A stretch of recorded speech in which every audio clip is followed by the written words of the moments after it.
entered the theater before you understand the rigmarole, turn off anything that makes noises, especially cell phones that make noises spontaneous, just so you don't distract yourselves, other audience members, or the actors. So I please ask that all those devices be turned off.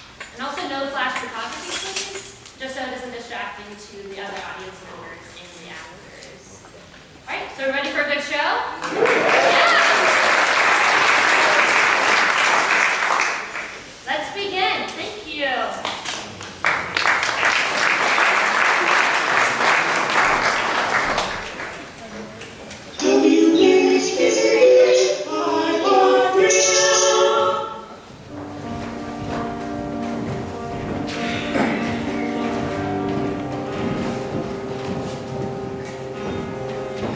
The Hyde Park Community Players Broadcasting Company, WHPCP Radio, welcomes you to an evening of horror and suspense! Tonight you are in for a real treat, or would that be a trick? We'll soon find out. Tonight's special presentation is brought to you by the Morbico Coffin Company. Say, are you dead? Heavens, no! Well, you will be. The living are getting rarer and rarer every day. And in that most important time of your life, your afterlife, you want to know that you'll have the best. And the best is Morbico coffins and coffin accessories. A coffin? But I'm young, beautiful, healthy, and have a husband and 2.5 kids, just like the government told me to. And you can keep it that way even after you trip off this mortal coil. You know, our government recommends you enter death fully prepared and completely accessorized. Is that really true? If you don't believe me, here's a real live undead government official. As the Undersecretary for Undertaking, I heartily recommend that every citizen have a well-built American coffin for their well-built American corpse. Wow, I sure need to get on the ball. Well, don't worry, because Morbico is here to take care of all your gravely needs. But a box is just a box, isn't it? It is, until you put something into it. And when you put yourself into a box, that box should be something you can put yourself into. And Morbico has an entire line of coffins for the American on the go, even when he's gone. From the Morbico model 666, with dual installed cushion upholstery and cushioned Patagonian leatherette headrest, to the Morbico model 9000, with the atomic age lead shielding that will enable your corpse to survive the worst these Soviet communist bastards can throw at you. Wow! It sounds like I have a lot to learn. And your Morbico coffin salesperson will be there to help you decide which Morbico coffin is the best choice for your lifestyle and afterlife style. Don't wait a minute longer. Call now, before you get the call we are all waiting for. Morbico, where a better death is waiting for you. Do they Morbico coffins?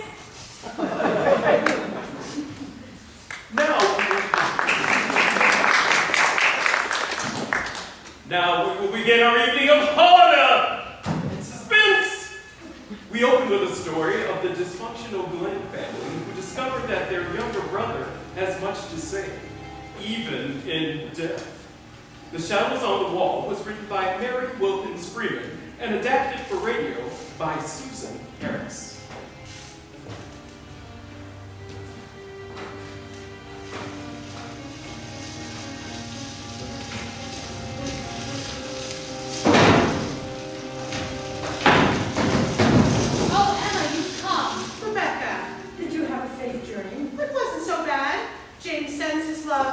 He would have liked to be here for the funeral, but he was called away on business just before your telegram came. James always said Edward was his favorite brother-in-law. Not that James doesn't like Henry, of course, but where is Henry? Rebecca, where's Henry? I'm sure I don't care. My land, Rebecca, what's the matter? Caroline, what has our big brother been doing to our baby sister? It's not me, it's Edward. Henry had words with Edward the night before Edward died. Oh, words? Yes, here in the study. I think Henry might have controlled his temper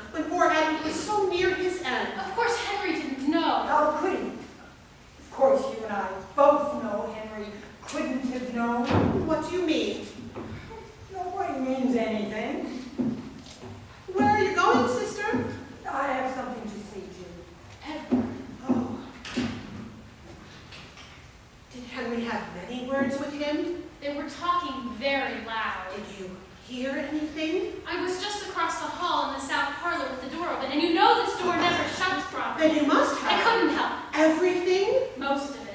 Well, what was it? The old story.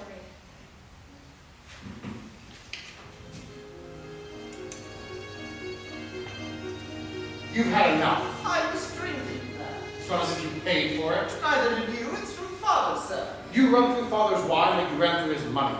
You've wasted your inheritance. I'll be damned if you're going to waste mine. Father left this house to all of us. I'm your brother. You don't speak to Caroline or Rebecca this way. They're women. You're a man, or you're supposed to be. Henry, Not only do you contribute nothing toward their keep, you don't earn yours. I work, Henry. You make scratches in black ink on white paper. Your sketches are no more artistic than Rebecca's embroidery, and a damn sight less attractive. They are not work. They are a childish attempt to persuade yourself and your sisters that your life has a purpose. You have no calling, no trade, no wife, no children. You have no business here at all. This is father's house, and I have a right to be here. And I will stay here as long as I live. And afterward, too, if I have a mind to. I will get you out of this house, one way or another. I'd like to see you try. And then what? What? Then Edward laughed. What did Henry say? I didn't hear him say anything. But what? I saw him when he came out of this room. You've seen the way he looks when... Like the time he killed the Yes, cat. don't! Ah! It's time you controlled your nerves, Rebecca. I can't help it. I am nervous. There's enough to make me so, Lord knows. What do you mean by that? Nothing. Then I wouldn't keep speaking in that fashion, Rebecca. Why doesn't Henry have this door fixed? It will shrink soon enough after we've had the fire in here for a few days. I think Henry ought to be ashamed of himself for speaking that way to Edward. Shh. No one can hear with the door shut. Henry must have heard the slam. I wasn't afraid of Henry when he was a boy in short pants, and I'm not any more afraid of him now that he's Dr. Glynn. Well, I don't know who is afraid of him. What reason is there for anybody to be afraid of Henry? No reason. Why should there be? Couldn't speak so then. Somebody might overhear you. I don't care. I shouldn't think Henry would ever get over it. Edward was a sight better disposition than Henry with all his faults. I always thought a great deal of poor Edward. Rebecca! I never heard Edward speak a cross word, unless he spoke cross to Henry that last night. Maybe he did, from what Rebecca overheard. Not so much cross as sort of soft, and sweet, and aggravating. He never raised his voice, but he had his way. He had a right to in this case. Yes, he did. He had as much of a right here as Henry. And now he's gone, and he will never be in this home that poor father left us ever again. Well, what do you think really ailed Edward? I told you. I know you said he had terrible pains in his stomach and spasms. Well, what do you think caused them? Well, Henry called it gastric trouble. You know, Edward has always had dyspepsia. Was there any talk of an examination? No. I only No. Oh, it's Henry. Good afternoon, ladies. Emma. I declare, Emma, you grow younger every year. Oh, Henry. Well, there's one of us in the family who will never grow old. Of course. But we have to speak to the living, Caroline. I have not seen Emma for a long time, and the living are as dear as the dead. Not for me. I have something to attend to. Caroline is completely unstrung. Edward's death was very sudden. Yes, he was sick only a few hours. What did you call it? Gastric. You did not think of an examination? There was no need. I am perfectly certain as to the cause of his death. Where are you going? There's some, for the funeral, some sewing I have to.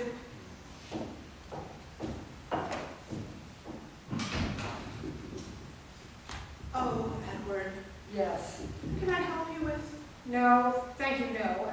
He's washed and dressed, and there's nothing more that any of us can do for him. He slept in his bed in this room all of his life. This is the last night he'll spend under this roof. I can't believe it. He looks peaceful. He does not. Carolyn, you don't think... Don't speak. I won't have it. I won't.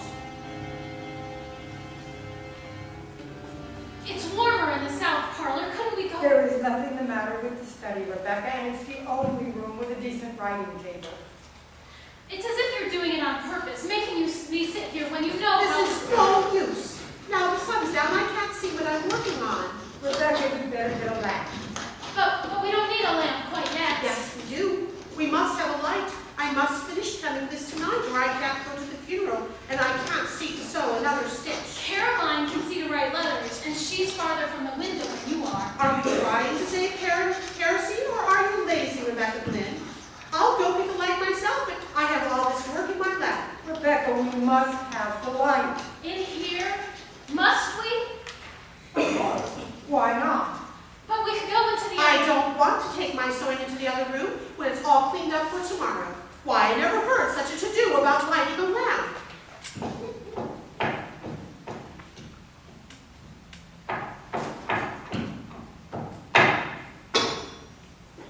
Well, what have you put the lamp over there for? You might as well put it in the hallway for all the good that does. Neither Caroline nor I can see it if it's on that corner table. I thought perhaps you would move. We can't both sit at that table. Caroline has her paper all spread around. Why don't you set the lamp on the study table in the middle of the room, and then we can both see. Why won't you put the lamp on the center table where Emma wants it? Why are you act so, Rebecca? She doesn't act like herself at all. All right. There.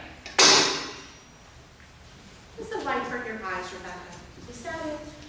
I always like to sit in the dark. I declare, Rebecca, I don't know what's got into you. You're not yourself at all tonight. What is that? What? That strange shadow on the wall. Why don't you turn around now? I have to finish the letter. This is very queer, Caroline. Look! Look! Look at that awful shadow! What is it, Caroline? Rebecca? Look! What is it?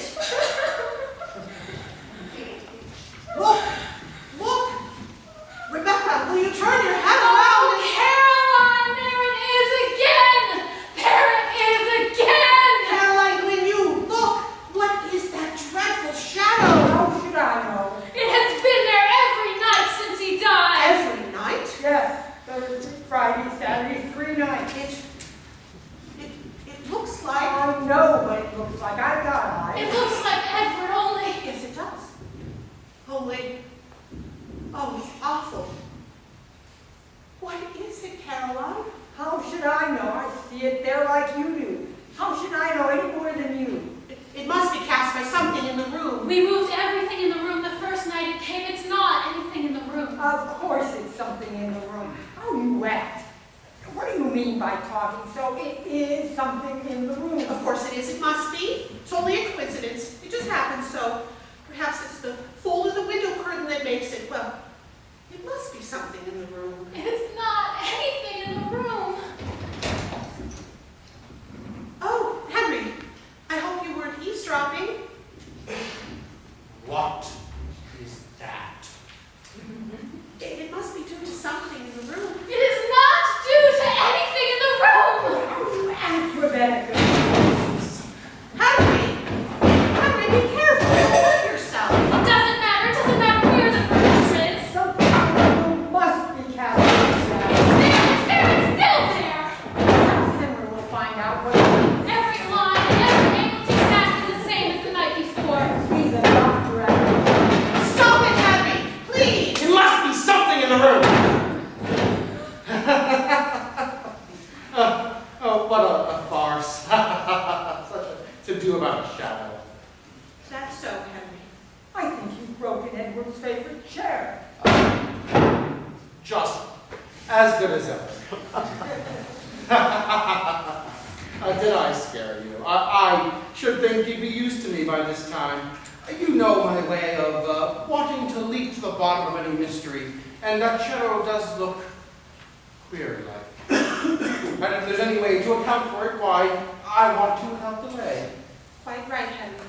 You don't seem to have succeeded. It has not moved at all. There's no accounting for shadows. Ladies, a message from beyond has been sent to tell us that dinner is ready. Follow me.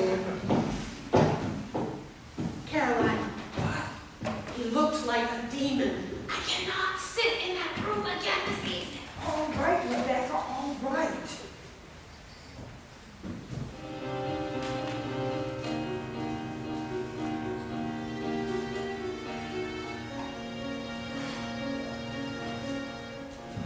Henry, I think we'll sit in the south parlor this evening. It's not as damp as the study. I have a bit of a cold.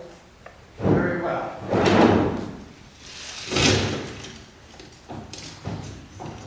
He's going back to the study. Hush, Rebecca. A man is a fool to try and account for shadows. A shadow has no material existence. A shadow is non-existence. It is the absence of light.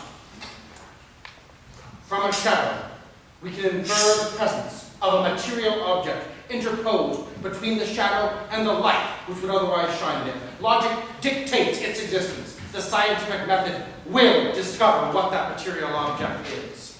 Here is the light. Here is the wall. It is in the space between them. It is a material object. It may not be visible, but it must be perceptible to touch. Ha! Ha! Not here. Ha! Ha! Not here. Ha! What's he doing in there? Stay where we must. He's got Father's old sword down from the wall, and he's not harming himself. He seems to have divided the space between a lamp and a shadow into sections, and he's running the sword through each section. He's being very methodical. No. He's carving that space up systematically. He's dissecting it.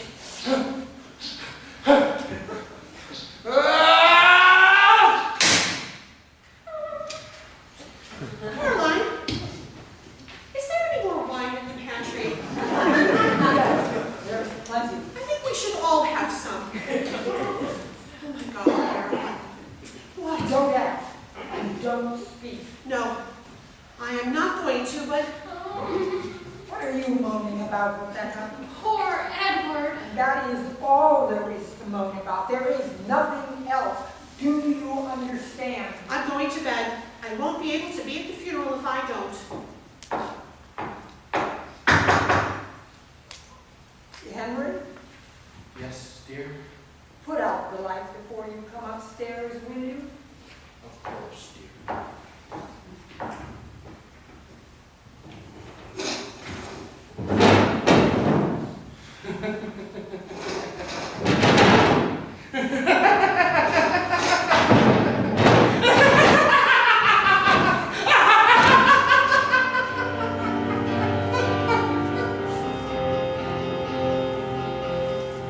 Well, I thought it was a lovely service.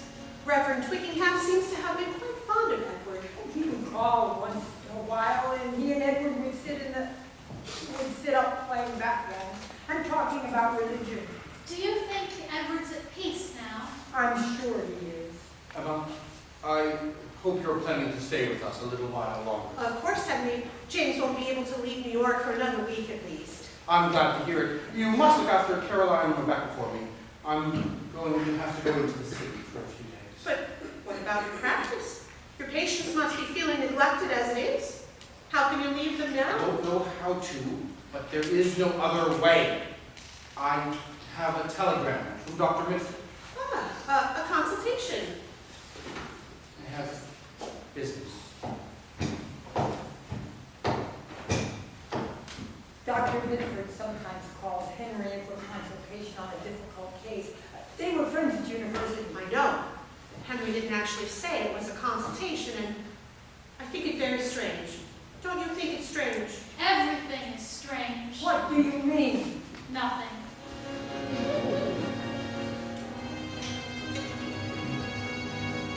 But why hasn't he come? Perhaps the train was late. You don't believe that. No, I suppose I don't. He said 3 days. It's been 3 days and he's not here. I call it pretty queer work, the idea of a doctor leaving his patients for 3 days anyhow, at such a time as this. And what can he possibly be doing with Dr. Mitford for 3 days? There's no sense in it. And now he has not come. I don't understand it. I don't either. Emma, where are you going?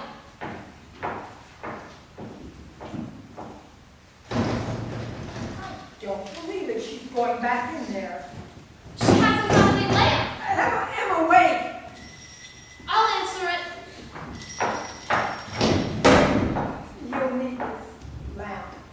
Hello, may I help you? Thank you, Carolyn. Put the lamp right in the center, in the middle of that table. Oh my God. No. No.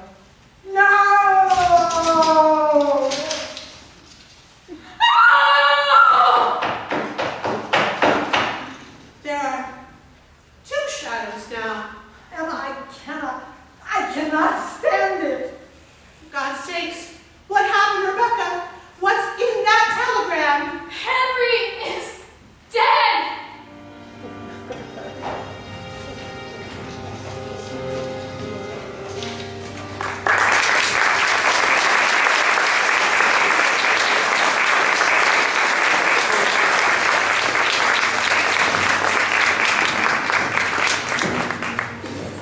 That surely would make anyone afraid of their own shadow. The Shadows on the Wall was written by Mary Wilkins Freeman and adapted for radio by Susan Harris, starring Mary Beth McCarthy, Bobby Lyons, Elena Jimenez, Russell Sherman, and Stuart Martin. And now a word from our sponsors. Hey there, Mothers of America. Having trouble getting Junior to eat his vitamins? Then try a VitaSucker. Vita-sucker! That's right, VitaSucker. Vita-sucker! The only lollipop with an enriched chewy vitamin center. Now you can suck your way to health with VitaSucker. Vita-sucker! VitaSucker Vita-sucker! is a scientific wonder of the confection age. A miracle of industry right in your mouth. Don't just suck. VitaSuck. Suck your way to health with VitaSucker. V-I-T-A! Vita-sucker!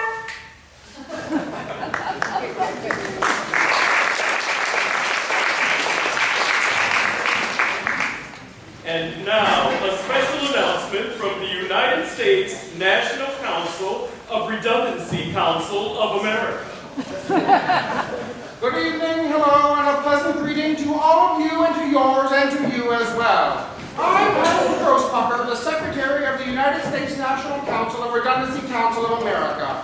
As I work for the National Council of Redundancy Council as its secretary, I naturally see a lot of redundancies, which is natural. But it is not enough.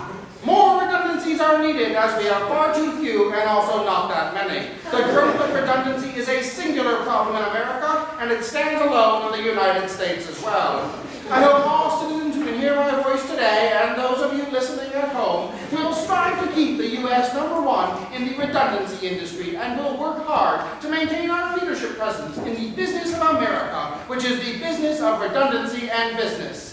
Thank you for your time, and I am grateful for the time you have given to me.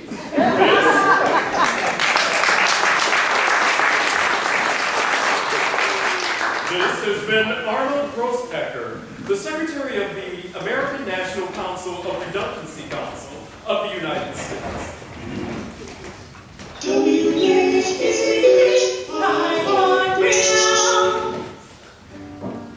We return with a story of a deeply nervous man who stumbles upon a family home where all is not what it seems. The Open Window was written by Saki, a.k.a. H.H. Monroe, and adapted by Paul Baker.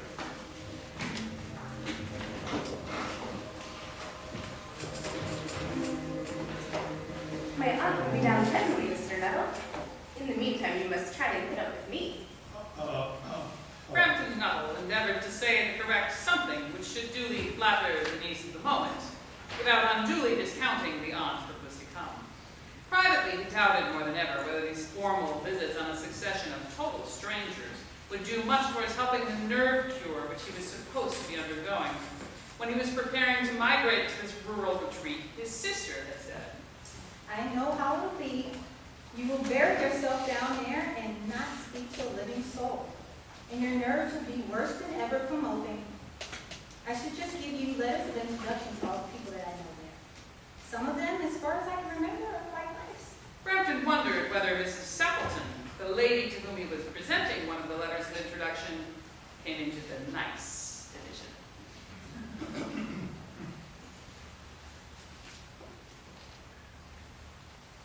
Do you know many of the people around here?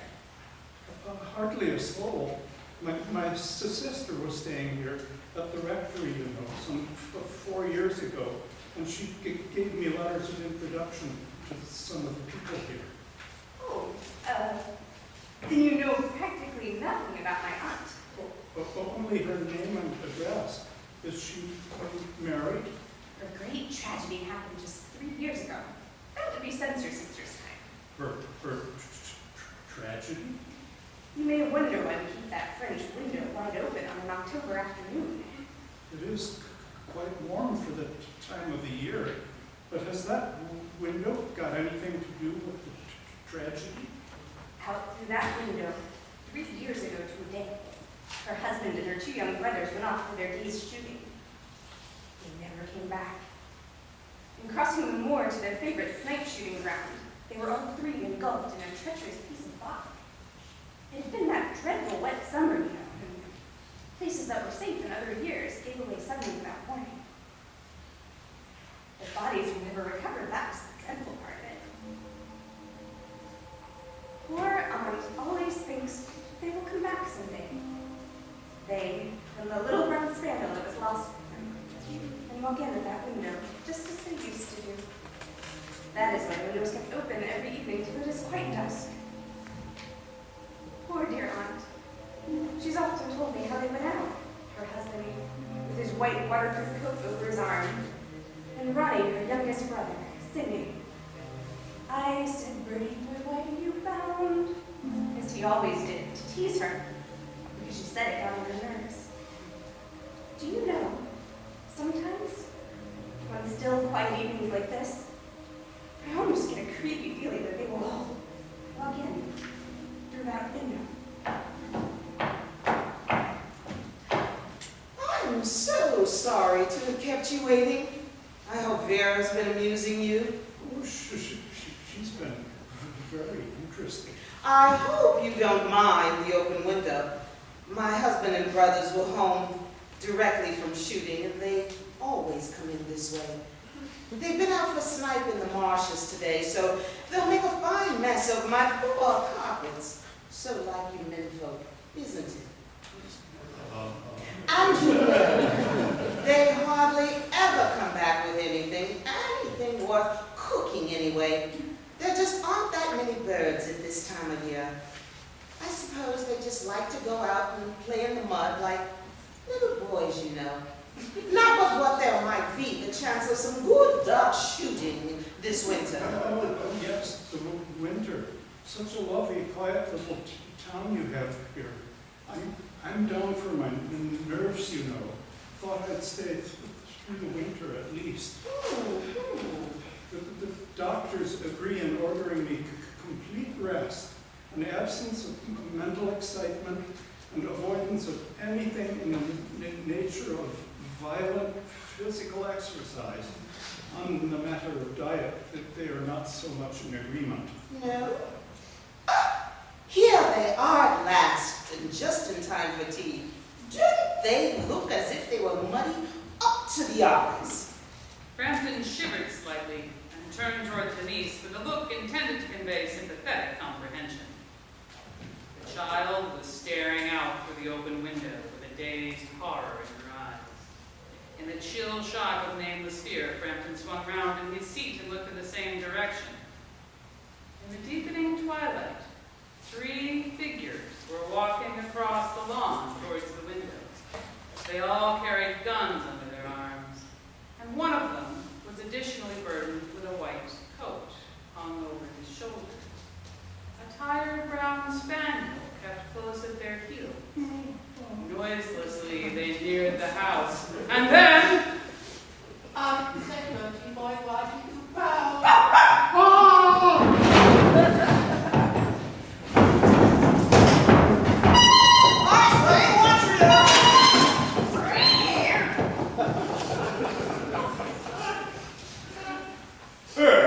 Here we are, my dear. Fairly muddy, but most of it's dry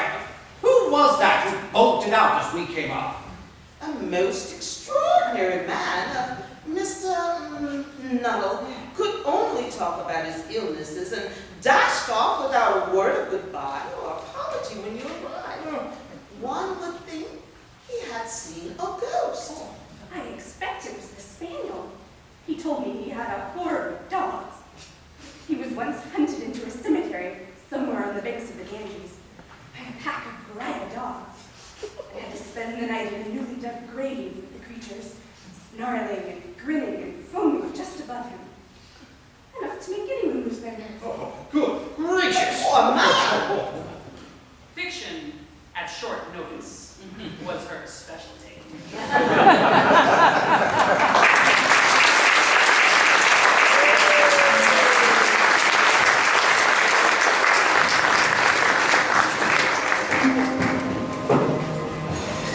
The Open Window was written by Saki, a.k.a. H.H. Monroe, and adapted by Paul Baker, starring Chaina Ganwa, John Bowen, John Poole, Tracy Renee, Elizabeth Bowen, Susan Harris, and Paul Baker. Before we continue with our evening of horror, suspense, we break for another word from one of our sponsors. Hey, you. Yeah, Jimbo, you. Stop goggling and get your ham hocks off that haystack and motor your stem to the film Noir Bar Grill. Every night we serve up a healthy portion of broken hearts, wrecked dreams, tossed, shattered hopes, garnished with the tears of the lonely and faithful. Accompany every playback, the film Noir Bar Grill. Our waitress is rather suffering like a hula dancer wears a grass skirt. And the cooks in the back, they know for whom the bells toll, and it ain't you, sister. So you'll have the home fries and like it, see? See? Good. I'm glad you're coming around. I didn't want to have to squirt lead with my Roscoe. The film Noir Bar and Grill. You have a reservation tomorrow at 8. I said tomorrow night. Good. Don't forget to tip.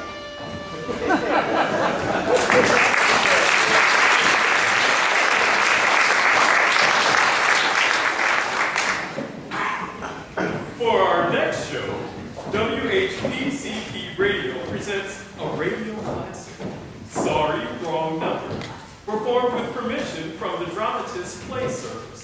In this study of terror by Louise Fletcher, we meet an ill-stricken woman who overhears a plot of death and frantically tries to prevent the murder of an innocent victim.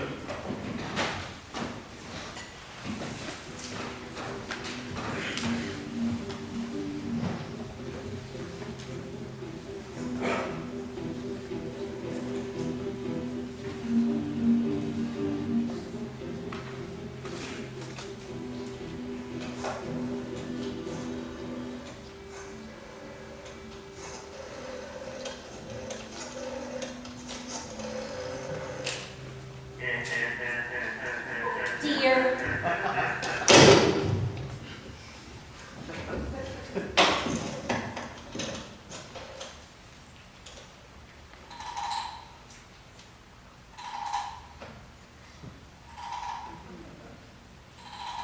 Your call, please. Operator, I've been dialing Murray Hill 40098 now for the last 3/4 of an hour, and the line is always busy. I don't see how it can be busy that long. Will you try it for me, please? Murray Hill, 40098. One moment, please. Now, I don't see how it could be busy all this time. It's my husband's office. He's working late tonight, and I'm all alone here in the house. My health is very poor, and I've been feeling so nervous all day. Ringing Murray Hill, 40098.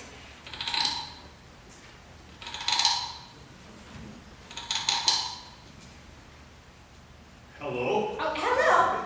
Hello, is Mr. Stevenson there? Hello? Hello? Hello? Hello, George? Yes, sir. This is George speaking. Well, hello, who's this? What number am I calling, please? We've heard from your client. He says the coast is clear for tonight. Yes, sir. Where are you now? In a phone booth. Okay, you know the address. At 11 o'clock, the private patrolman goes around to the bar on 2nd Avenue for a beer. Be sure all the downstairs lights are out. There should only be one light, visible from the street.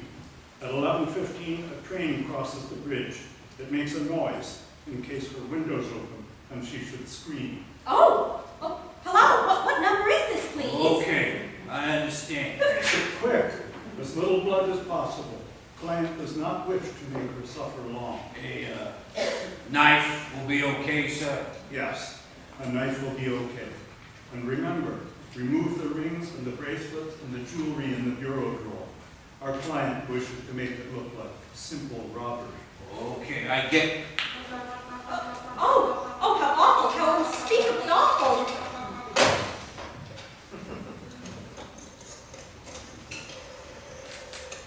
Your call, please.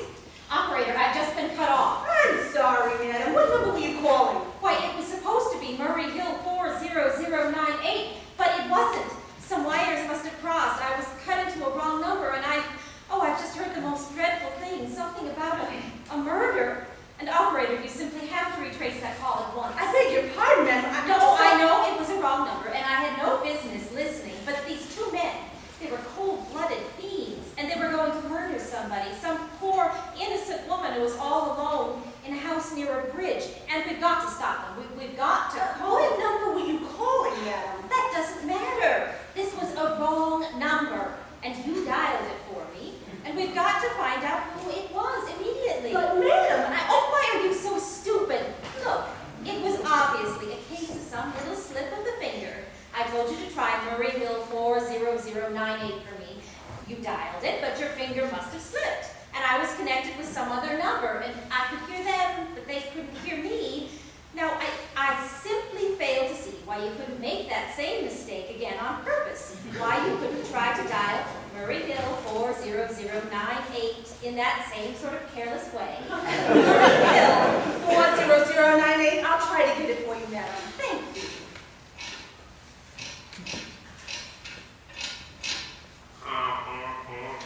I'm sorry. Murray Hill 40098 is busy. Operator? Yes, madam. You didn't try to get that wrong number at all. I asked you specifically, and all you did was dial correctly. I'm sorry. What number are you calling? Well, can't you for once forget what number I'm calling and do something specific? Now, I want to trace that call. It's my civic duty, and it's your civic duty to trace that call and to apprehend those dangerous killers. And if you won't, I will connect you with the chief operator. Thank you.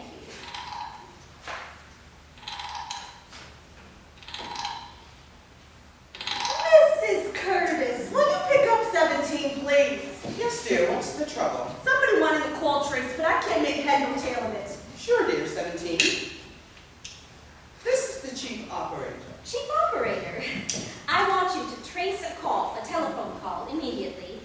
I don't know where it came from or who was making it, but it's absolutely necessary that it be tracked down because it was about a murder that someone's planning, a terrible, cold-blooded murder of a poor, innocent woman tonight at 11:15. I see. Well, can you trace it for me? Can you track down those men?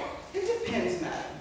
Depends on what? It depends on whether the call is still going on. If it's a live call, we can trace it on the equipment. If it's been disconnected, we simply can't. Disconnected? If the parties have stopped talking to each other. Oh, but of course they must have stopped talking to each other by now. That was at least 5 minutes ago, and they didn't sound like the type who would make a long call. Well, I can try tracing it. Now, what is your name, madam? Mrs. Stevenson. Mrs. Elbert Stevenson. But And listen, your telephone number. Plaza 42295. But if you go on wasting all this And time... what is the reason for wanting this call traced? Oh, well, my reason? Well, for heaven's sake, isn't it obvious? I overhear two men. They're killers. They're planning to murder this woman. It's a matter for the police. Have you told the police? No, how could I? You're making this check into a private call as a private individual? Yes, but meanwhile... Well, Mrs. Stevenson, I seriously doubt we can make this check for you and trace the call just on your say-so as a private individual. We have to have something more official. Oh, for heaven's sake, you mean to tell me I can't report a murder without getting tied up in all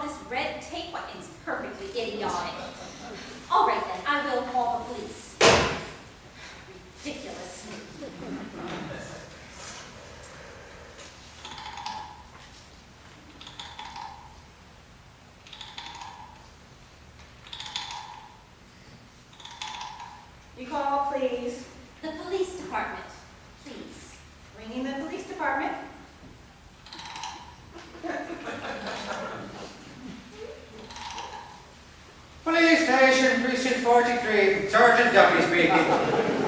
Police Department. This is Mrs. Stevenson, Mrs. Elbert Smythe Stevenson of 53 North Sutton Place. I'm calling up to report a murder. Huh? The murder hasn't been committed yet, but I just overheard plans for it over the telephone, over a wrong number that the operator gave me. I've been trying to trace down the call myself, but everybody is so stupid. And I guess in the end, you're the only people who can do anything. Yes, ma'am. It was a perfectly definite murder. I heard their plans distinctly. Two men were talking, and they were going to murder some woman at 11:15 tonight. She lived in a house near a bridge. Yes, ma'am. And there was a private patrolman on the street. He was going to go around for beer on 2nd Avenue, and there was some third man, a client who was paying to have this poor woman murdered, and they were going to take her rings and bracelets and use a knife, and, well, it's unnerved me dreadfully, and I'm not well. Oh, I see, yes. And when was all this, ma'am? Oh, about 8 minutes ago. Then you can do something. You do understand. What is your name, ma'am? Mrs. Stevenson. Mrs. Elbert Stevenson. And your address? 53 North Sutton Place. That's near a bridge, the Queensboro Bridge, you know, and we have a private patrolman on our street and 2nd Avenue. What was that number you were calling? Murray Hill 40098. But that wasn't the number I overheard. I mean, Murray Hill 40098 is my husband's office. He's working late tonight, and I was trying to reach him to ask him to come home. I'm an invalid, you know, and it's the maid's night off, and I hate to be alone, even though he says I'm perfectly safe as long as I have the telephone right beside my bed. Well, we'll take a look into it, Mrs. Stevenson, and see if we can check it with the telephone company. But the telephone company said they couldn't check the call if the parties had stopped talking. I've already taken care of that. Oh, yes? Personally, I feel you ought to do something far more immediate and drastic than just check the call. What good does checking the call do? If they stop talking, by the time you tracked it down, they'll have already committed the murder. Well, we'll take care of it now. Don't you worry. I'd say the whole thing calls for a search, a complete and thorough search of the whole city. Now, I'm very near the bridge, and I'm not far from 2nd Avenue, and I know I'll feel a whole lot better if you sent around a radio car to this neighborhood at once. What makes you think the murder's going to be committed in your neighborhood, ma'am? Oh, I don't know. The coincidence is horrible. 2nd Avenue, Bowman Bridge. Oh, but 2nd Avenue's a very long street, ma'am. And you know how many bridges there are in the city of New York alone. Oh, not to mention Brooklyn and Staten Island, Queens and the Bronx. Now, how do you know there isn't some little house on Staten Island, on some little 2nd Avenue you've never even heard about? How do you know they're even talking about New York at all? But I heard the call on the New York dialing system. Maybe it was a long-distance call you overheard. Telephones are funny things. Look, lady, why don't you look at it this way? Supposing you hadn't broken in on that telephone call. Supposing that you got your husband the way you always do. Would this murder have made a difference to you? Well, no, I suppose not. Only it sounded so inhuman, so cold-blooded. A lot of murders are committed in the city every day, ma'am. If we could do something to stop them, we would. But a clue of this kind is so vague. It isn't much more use to us than no clue at all. But surely you could... Unless, of course, you have some reason for thinking this phone call was phony and that someone may be planning to murder you. Me? Oh no. I hardly think so. Why should anybody? I'm alone all day and night. I see nobody except my maid, Eloise, and she's a big girl. She weighs over 200 pounds, and she's too lazy to bring up my breakfast tray, and the only other person is my husband, Albert. He's crazy about me. He just adores me. He waits on me hand and foot. He's scarcely left my side since I took sick 12 years ago. Well, then, there's nothing for you to worry about, is there? Now, if you'll just leave the rest of this to us... But what will you do? It's so late. It's nearly 11 o'clock. We'll take care of it, lady. Will you broadcast it all over the city and send out squads and warn your radio cars to watch out, especially in suspicious neighborhoods like mine? Lady, I said we'll take care of it. Just now I've got a couple other matters here on my desk that require immediate attention. Now, why did I do that? He'll think I'm a fool. Why doesn't Albert come home? Why doesn't he?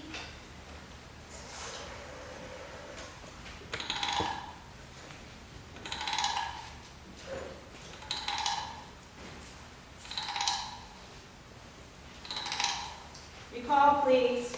Operator, for heaven's sake, will you ring that Murrayville 40098 number again? I can't think what's keeping him so long. Ringing Murray, 40098. The line is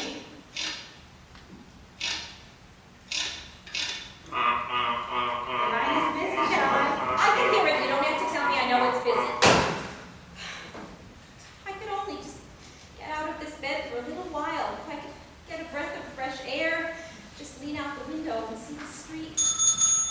Hello, Albert? Hello? Hello? Hello? Oh, what's the matter with this phone? Hello? Hello? Hello? Hello? Oh, for heaven's sake, who is this? Hello? Hello? Hello?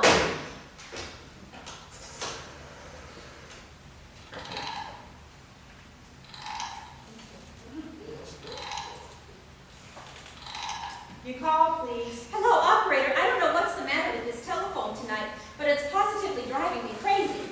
I've never seen such inefficient, miserable service. Now look, I'm an invalid and I'm very nervous, and I'm not supposed to be annoyed. But if this keeps on much longer, I'll just... What seems to be the trouble, madam? Well, everything's wrong. The whole world could be murdered for all you people care. And now my phone keeps ringing. Yes, madam. Ringing and ringing and ringing every 5 seconds. And when I pick it up, there's no one there. I'm sorry. If you will hang up, I'll test it for you. I don't want you to test it for me. I want you to put that call through, whatever it is, at once. I'm afraid that's not possible, madam. Not possible? And why, may I ask? The dialing system is automatic. If someone is trying to dial your number, there's no way to check if the call is coming through the system or not. Unless the person who's trying to reach you complains to his particular operator. Well, of all the stupid... And meanwhile, I've got to sit here in my bed, suffering every time that phone rings, imagining everything. I will try to check the trouble for you. Check it. That's all anybody can do, all this stupid idiotic. Hello? Stop ringing me, do you hear? Answer me, who is this? Do you realize you're driving me crazy? Hello, is this Plaza 42295? Yes. This is Plaza 42295. This is Western Union. I have a telegram here for Mrs. Albert Stevenson. Is there anyone here to receive the message? I'm Mrs. Stevenson. Telegram is as follows. Mrs. Albert Stevenson, 53 North Sutton Place, New York, New York. Darling, I'm terribly sorry. Tried to get you for last hour, but I'm busy. Leaving for Boston 11 p.m. tonight on urgent business. Back tomorrow afternoon. Keep happy. Love. Signed, Albert. Oh, no. Do you wish us to deliver a copy of the message? No, thank you. Thank you, madam. Good night. Good night. Oh, no, I don't believe it. He couldn't do it. He couldn't do it, not when he knows I'll be all alone. Some trick, some fiendish trick.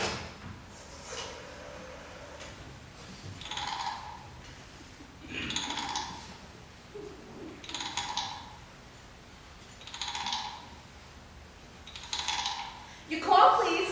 Operator, try that Murrayville 40098 number for me just once more, please. Ringing Murray Hill, 40098. He's gone. Oh, Albert, how could you? Oh, how could you?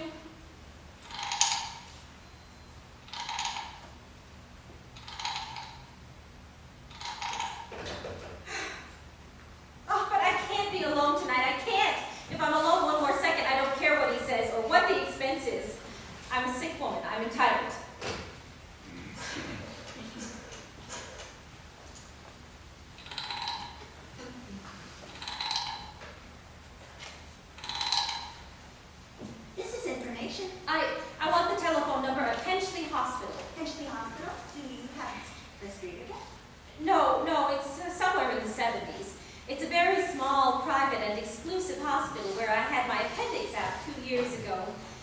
Hensley, H-E-N... One moment, please. Please hurry, and please, what is the time? You may find out the time by dialing Meridian 71212. Oh, for heaven's sake, The can't number you... of Finchley Hospital is Butterfield 70105. Butterfield 70105.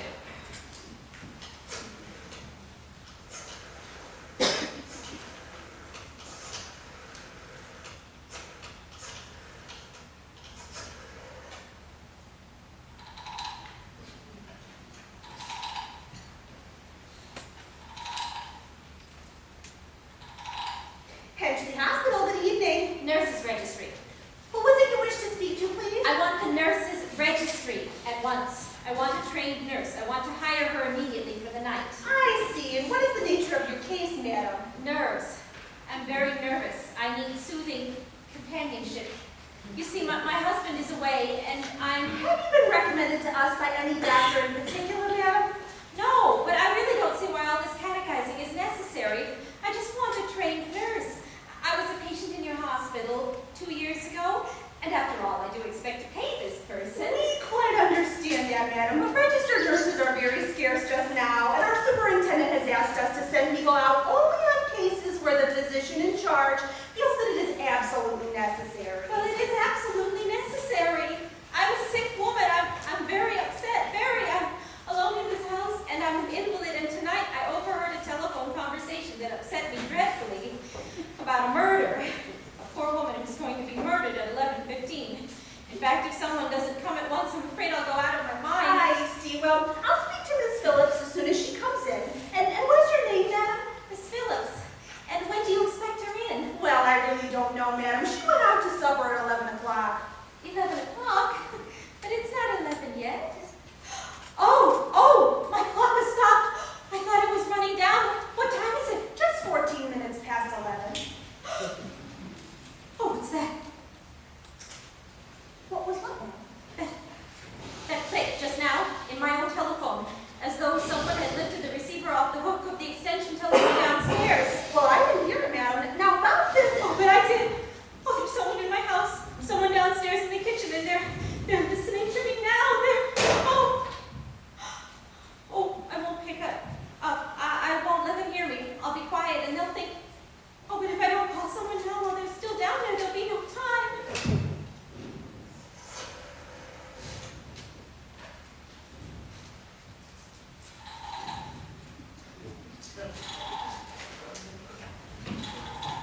You call, please. Operator. I can just hear you, madam. There's someone listening. Can you hear me now?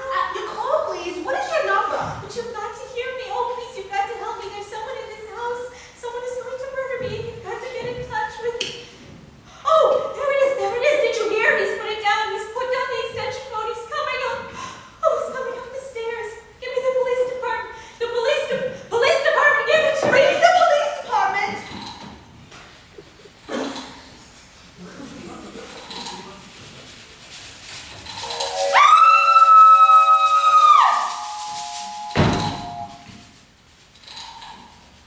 Police Department, Sergeant Duffy speaking.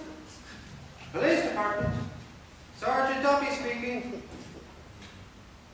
Sorry, wrong number.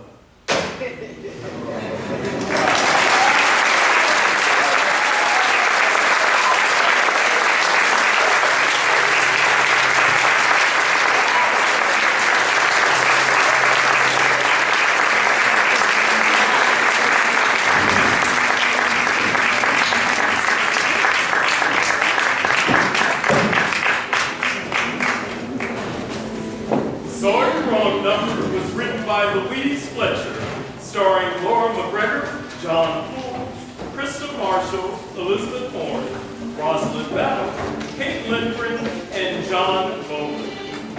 Before we break for a brief intermission, we have another word from our sponsor, Morbico Coffin Company. Say, Dan, you look down in the dumps. What's wrong? Oh, I just never seem to get anywhere with the girls. No matter what I do, they treat me like death warmed over. Well, heck fire and gosh darn, Dan. No girl likes death warmed over. They prefer their death fresh and crisp. Have you thought thought about getting a new Morbico coffin? A new Morbico coffin? How did that help? Oh, Dan, get with the times. Girls can't resist a guy with a snazzy Morbico coffin. It shows, well, plan ahead ability. It shows what? Plan ahead ability, Dan. A girl likes to know a man can see the long view of life. Hi, Bob. Are we still on for Saturday night? You bet, Susie. I'll pick you up at 8. Wow, that was Susie Graganowski, the head cheerleader. And you better believe she's seen my new coffin. It's a Morbico Corpsemaster 4000 with adjustable side mirrors and white walls. White wall? What? Hi, Bob. Are we still on Friday? Hi, Betty. We sure are. I'll see you at the soda shop. Oh, say, can we meet at your house and then walk together from there? I want to get another glimpse of that Morbico coffin. Whatever you say, Betty. Well, Dan. Don't say another word, Bob. I'm convinced. I'm getting a new Morbico coffin right away. That's the spirit, Dan. Those girls will soon be beating down your door. My Morbico coffin door, you mean?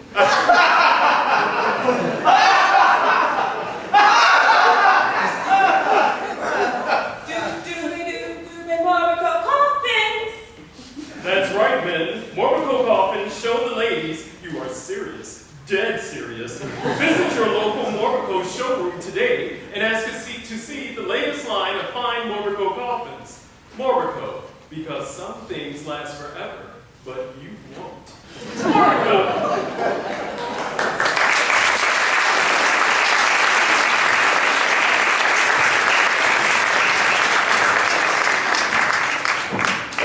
Now break for a brief intermission.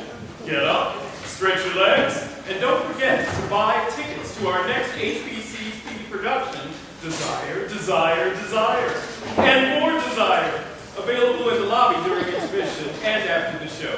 Now come back in 15 minutes for the continuation of our evening of horror and suspense if you dare.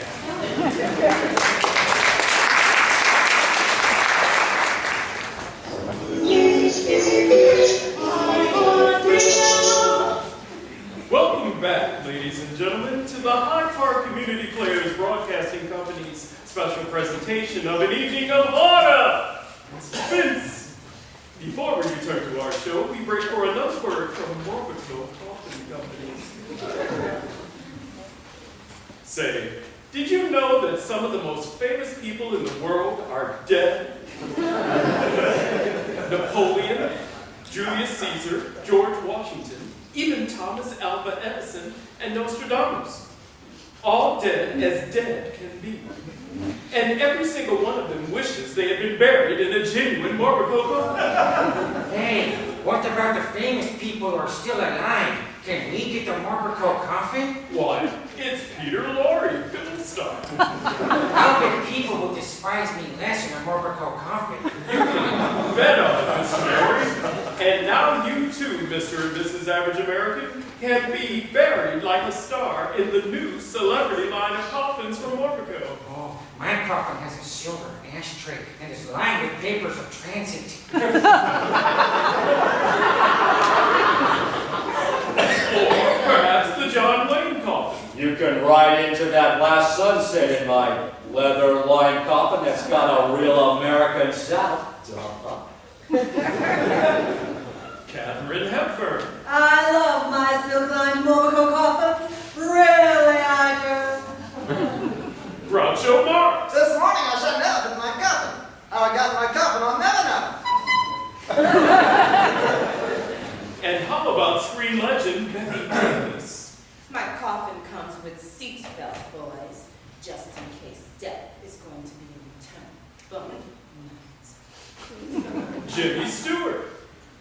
Yeah, it'll be a wonderful afterlife in one of those Morbico coffins there. And silent film star Charlie Chaplin.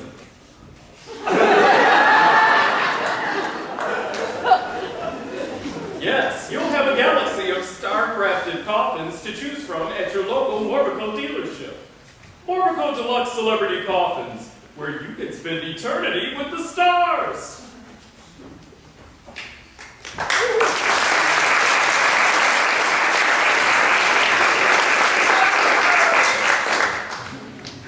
We continue with H.P. Lovecraft's The Terrible Old Man, adapted by Kate Linder. In this tale, we find out that the secrets of an aging sea captain are always best kept buried.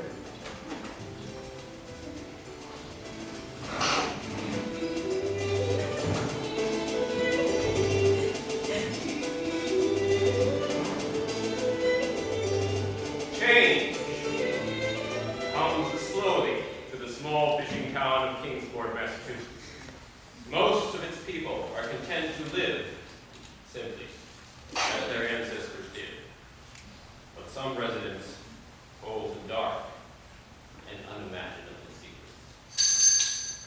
Welcome to Wright General Store. How can I help you, sir? Just these items, please. Right away. So you're not from around here, just passing through? Yes, that's right. One of those traveling salesmen, are you? You might say that. So, what do you sell? I'm considering expanding my stock myself. Well, Hello, Mr. Wright. Well, if it isn't some of my best customers, how are you, boys? Just fine, Mr. Wright. Is the new issue of Weird Tales in yet? Just got it in this morning, Howie. It's in the usual spot. Oh, boy. Gee whiz. Has that terrible old man come in today? No, the captain stocked up yesterday. Captain? Our oldest resident. So old, in fact, that nobody in town can remember when he was young. They say he was a captain of East India clipper ships in his day, and that he picked up some mighty weird things in his travels. He lives in that big moldy house up on Water Street. He's got a big fortune hidden somewhere in it. He pays for his groceries with these big old coins. I saw them. Yeah, that's true. Spanish gold and silver. Must have been minted some 200 years ago. Gold and silver? Boys, where is, Water Street? Why, it's just 3 blocks east of here, mister. You can't miss the terrible old man's house. His yard is full of gnarled little trees and those weird stones. They look like those Easter Island heads. I see. Thank you. Sir, you forgot to pick up your items. Sir. Those stones are just as creepy as that terrible old man is. You boys should be nicer to that old man, you know? Maybe stop laughing at his long white hair and beard, throwing rocks at his windows. Oh, I never stoop to mockery and vandalism, Mr. Wright. That's all Bobby and Clark's doing. Hey. At least we're not cowards like you, Howie. I'm no coward. If you'd seen what I've seen of the terrible old man, you'd stay away from him and his house, too. What are you talking about? Yeah, Howie, what are you talking about? I snuck up to the house and watched him once. Really? What was the old man doing? On a table, in a bare room, on the ground floor, are all of these strange bottles. And in each bottle is a strange piece of lead hanging from a string, like a pendulum. And the terrible old man, he talked to these bottles. What? Really? He did. He talked to them, called them by name. Jack, Scarface, Long Tom, Spanish Joe, Peters, Meat Ellis, and sometimes a little piece of lead inside one of the bottles would start vibrating, as if it were answering him. Well, that can't be true. It is. That's why you should stay away from that terrible old man. Albert Phillips, Oh, hello, Granny Orton. you're telling one of your wild stories again, aren't you? But it's true, Granny Orn. Howie doesn't lie. Don't you talk back to me, Robert Irving. And you, Clark Ashton, you should know better than to fritter away your time like this. The 3 of you, always reading those awful pulp magazines, filling your heads with such nonsense. Give me that! Hey, we were reading that. Just look at this. The Call of Cthulhu.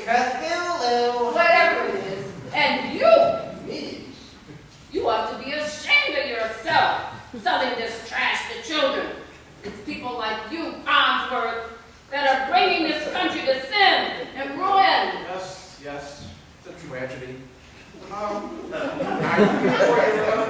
for medicine, Granny Orton? Yes! That would be all. That'll be 10 cents.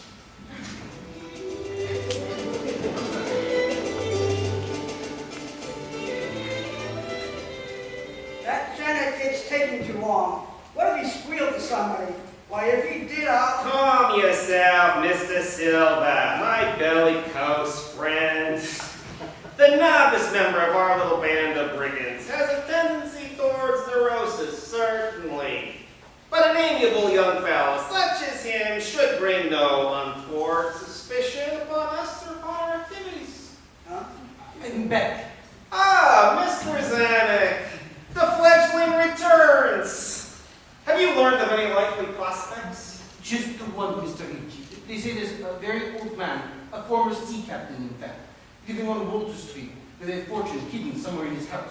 Ah, an exceedingly rich and exceedingly feeble old gentleman forms a situation very attractive to men of our profession.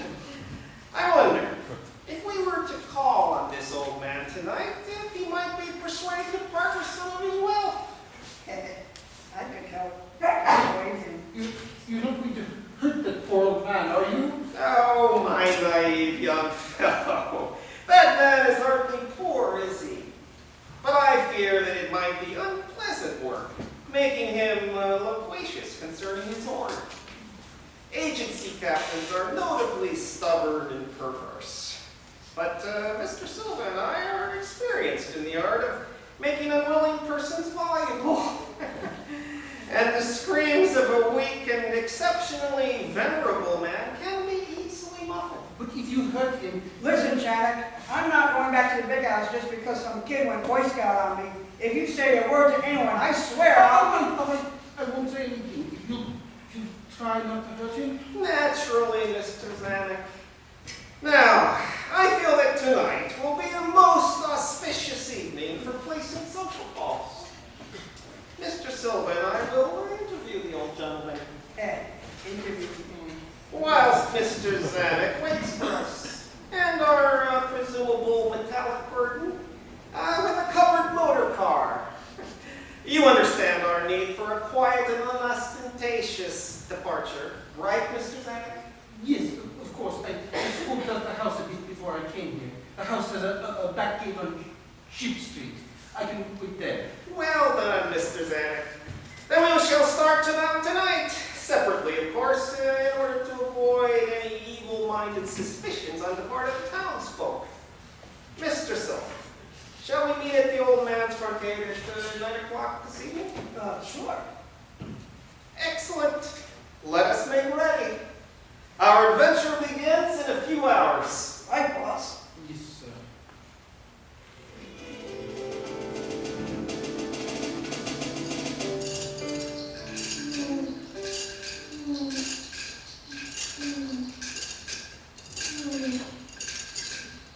I see that you are punctual as always, Mr. Silva. Are you prepared for our call? Look at the way the moon shines down on this creepy rock street out of the trees. I don't like this. Ah, courage, my friend. We have more important things to think about than mere idle superstition. Now, put on your mask.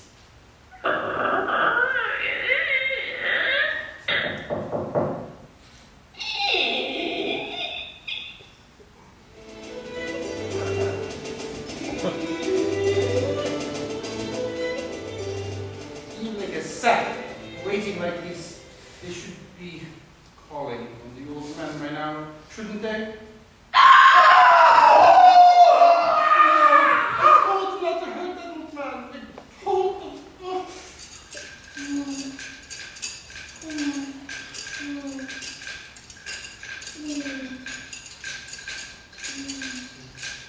It's taking a long time. How much longer is it going to be?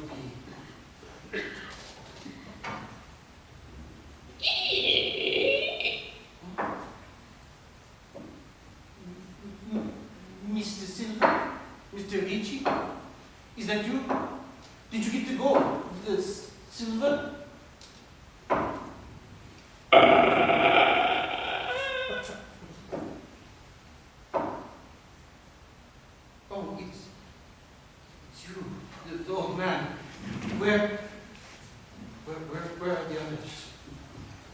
Why are you smiling like that? Your eyes. Why are they yellow? What are those things? What's happening? Oh no, let me go. Please, let me go. I swear I don't. No.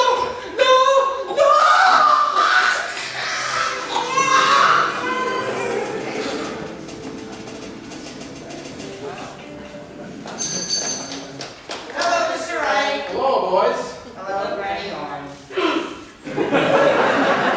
Did you hear about the bodies that the tide washed in this morning, Mr. Wright? They were mangled, like they'd been stepped on by a bunch of heavy boots, and all slashed up too. All completely unidentifiable. Maybe they all came in that car. The one that we found abandoned on Ship Street this morning. Maybe. Then some pirates came and slashed them up with their cutlasses. That's ridiculous, Bobby. All those old pirates must have died about 100 years ago. Well, maybe they were really old pirates. Old like the terrible old man. Maybe he's friends with them. That's enough, boys. What if the captain heard you talking like that? But in this idle gossip, the terrible old man took no interest at all. He was by nature reserved, and when one is aged and feeble, one's reserve is doubly strong. Besides, so ancient a sea captain must have witnessed scores of things much more stirring in the far-off days of his unremembered youth.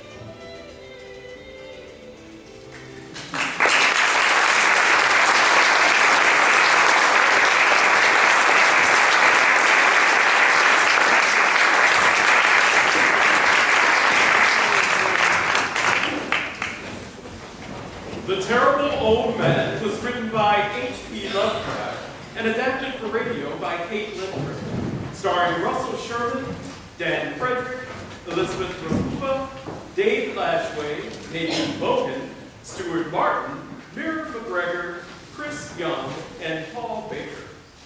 We pause for this important public service announcement.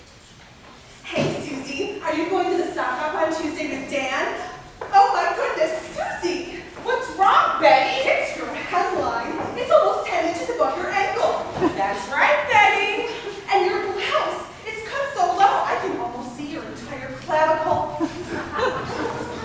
It's the half circle of bone thingy at the bottom of your neck. Oh, you better believe my blouse is cut that low. What will the boys think? What will your parents think? What will the president think?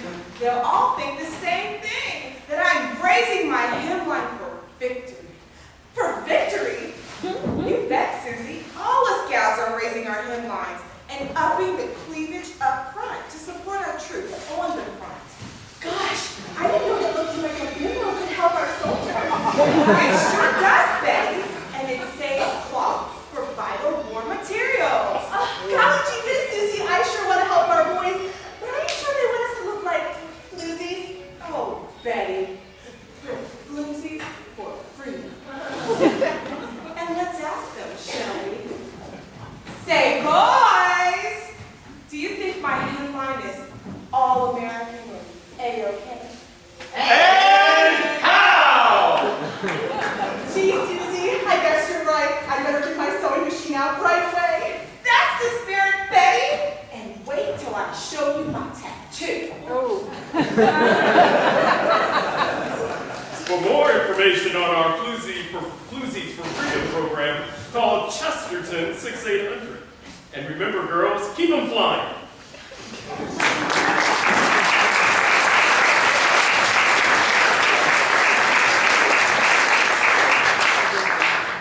We will finish our evening of horror and suspense with one of the scariest plays ever to be put on radio. The Thing on the Horrible Board, written by Willis Cooper and originally featured on Quiet Please. This horrifying tale tells the story of an oil rigger who dug too deep, unearthing a terrible thing from the bowels of the earth.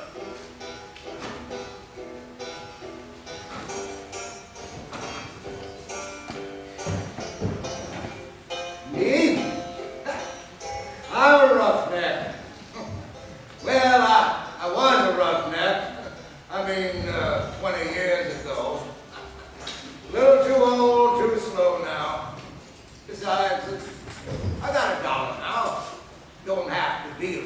roughneck, you see. Married, got a nice home. Have to meet my wife. Mike. Her name's Maxine. She likes to be called Mike. Mike! I guess she's busy out in the kitchen someplace. Besides, she doesn't hear very well. Shame, too.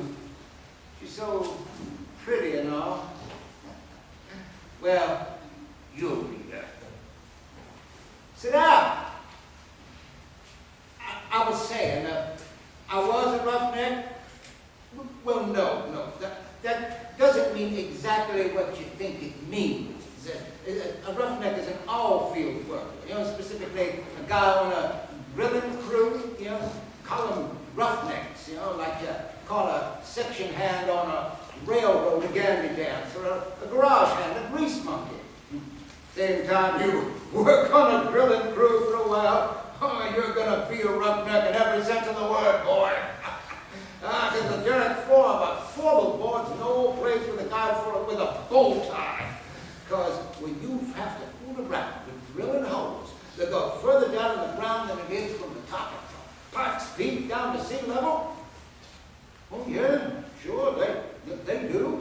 Well, time I was a roughneck, we got this one well down to 7,313 feet.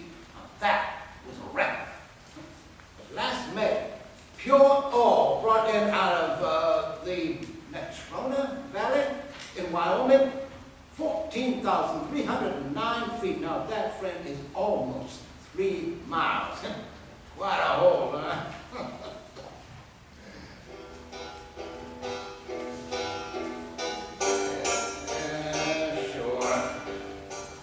I don't think there's an oil man in the world that don't wonder one time or another what's down there besides rock and oil and gas, you know.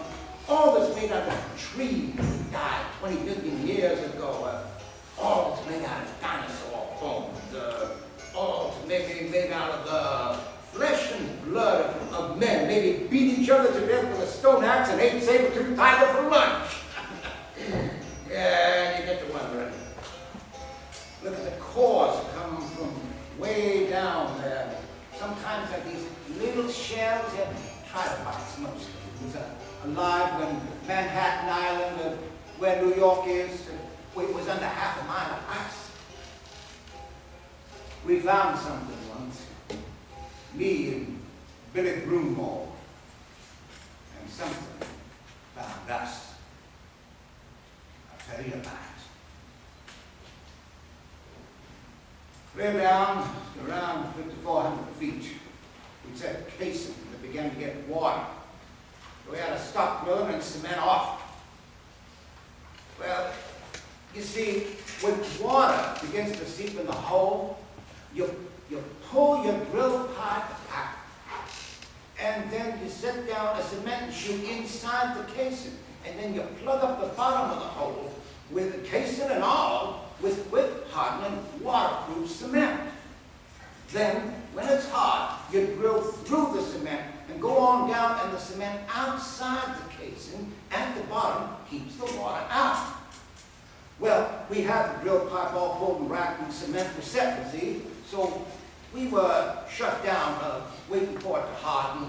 We've been cored just before. Oh.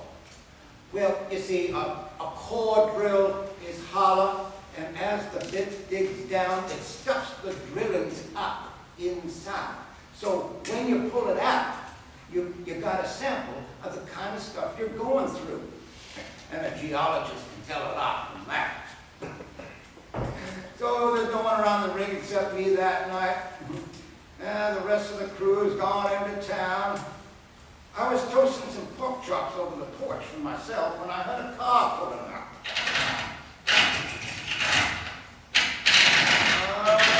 Look out. Here's Billy Broomall, the geologist. Now give him a hello. Hey, Billy! Come on, have a pork chop. All right, Porky. Where's everybody? They all went into town, not the whole crew. I had 3 blowouts between here and Oxnard. Yeah, I wondered where you was. Ted said figured you'd be in about 3. Yeah, well, I would have been, except for my tough luck. Oh, I'm dead. Yeah, hungry? Starved. Yeah, I got 7 pork chops and bread and some coffee. No time. Swell. Hey, I got a bottle in the car. We're gonna have a banquet. Hey, where's that cord? That's what I came up here to look at. Yeah, back on the bench. Look at it after supper. Hey. What? Didn't you say you were all alone here? I thought I heard somebody talking. I don't see anybody. Keep an eye on that pork chop. You won't have any supper. Yeah, I'm watching it. Yeah, here, let me put the coffee on. Like so. When'd you finish the living? This morning. Last cow only made about 10 feet of hole, so check shut down before we get flooded out of house and home. It's funny about that water. Yeah. Well, oughtn't to be any at that level, according to my figuring. Well, there is.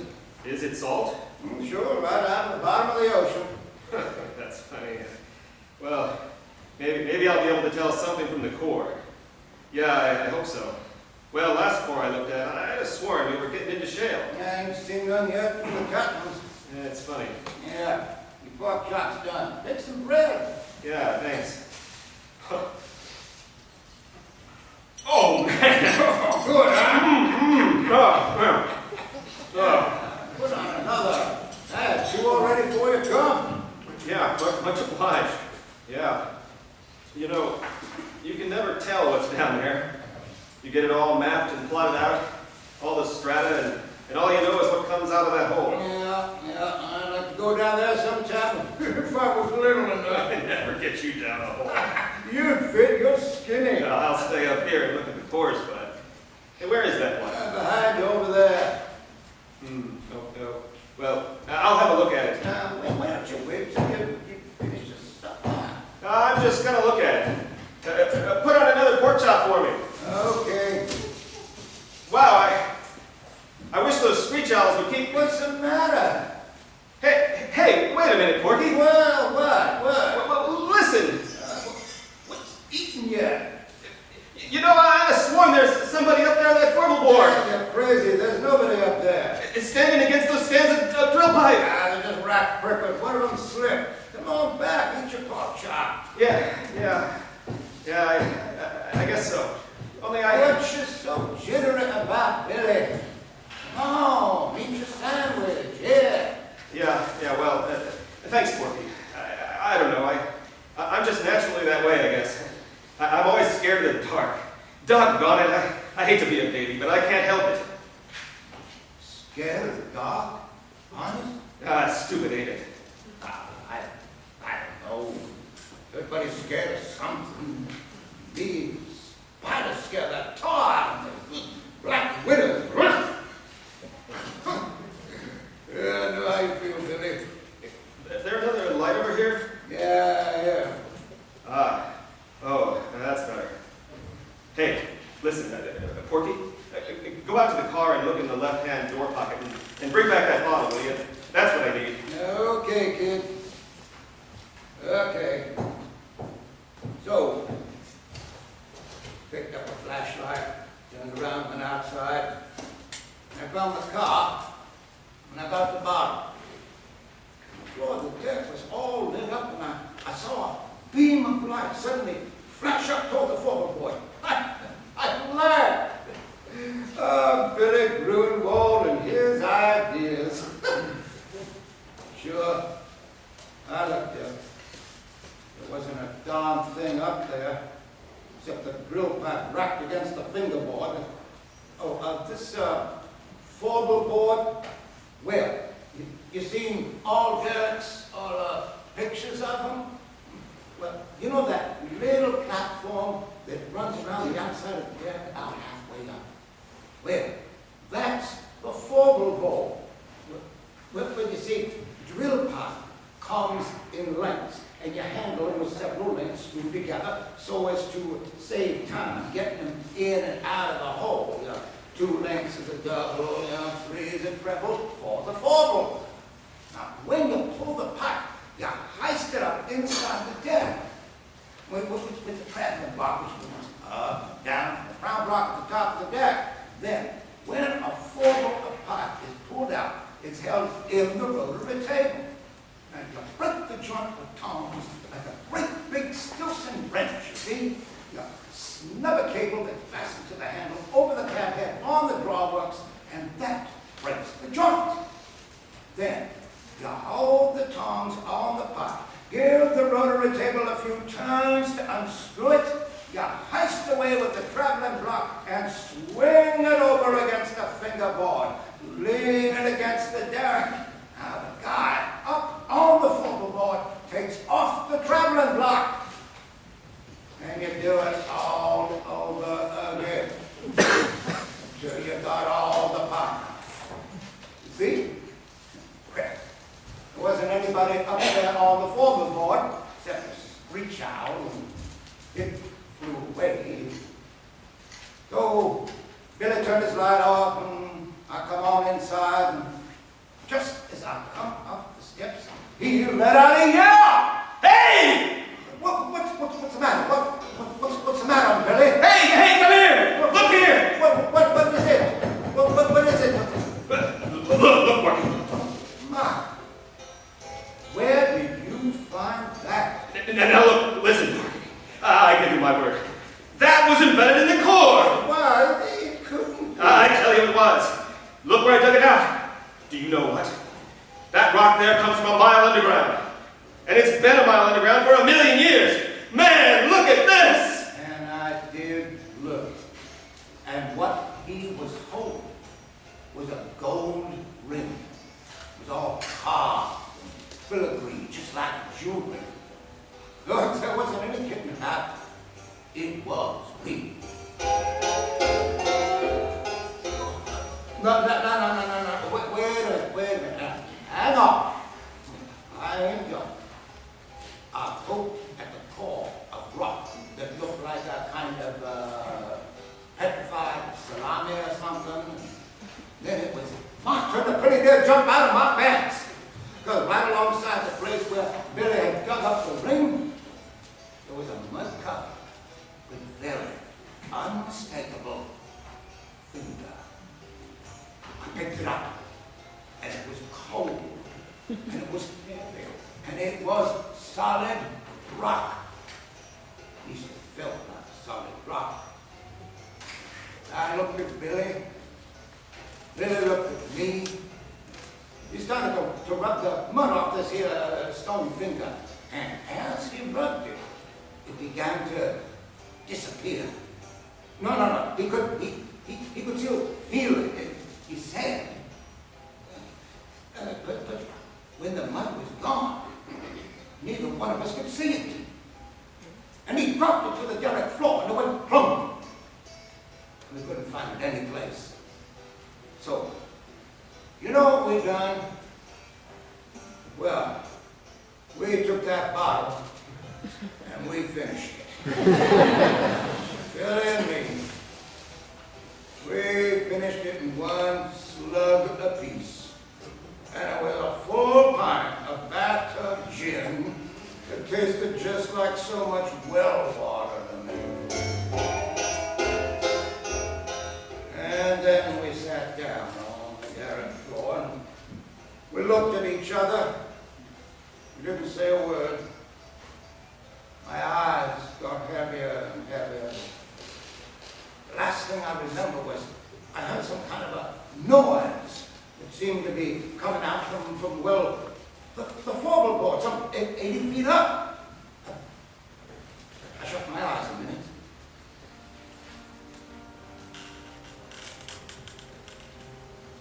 I guess I went to sleep.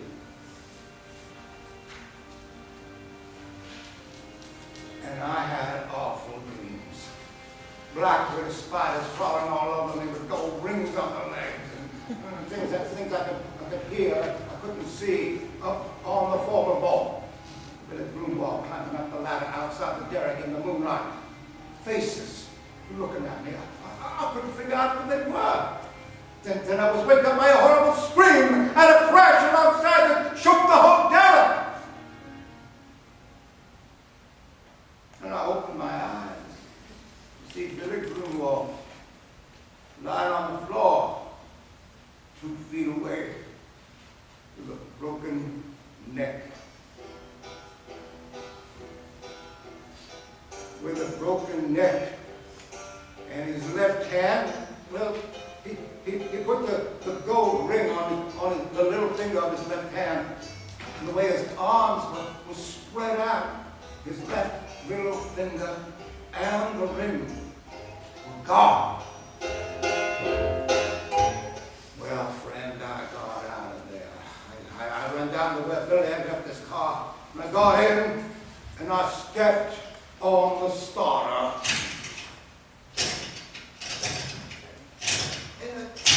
And I couldn't get it to go. And I remembered after Billy near run down the battery, that Billy had taken the key. I wasn't going to go up there and go through a dead man's clothes to get it. So I sat there in the car, shivered all by myself until daylight.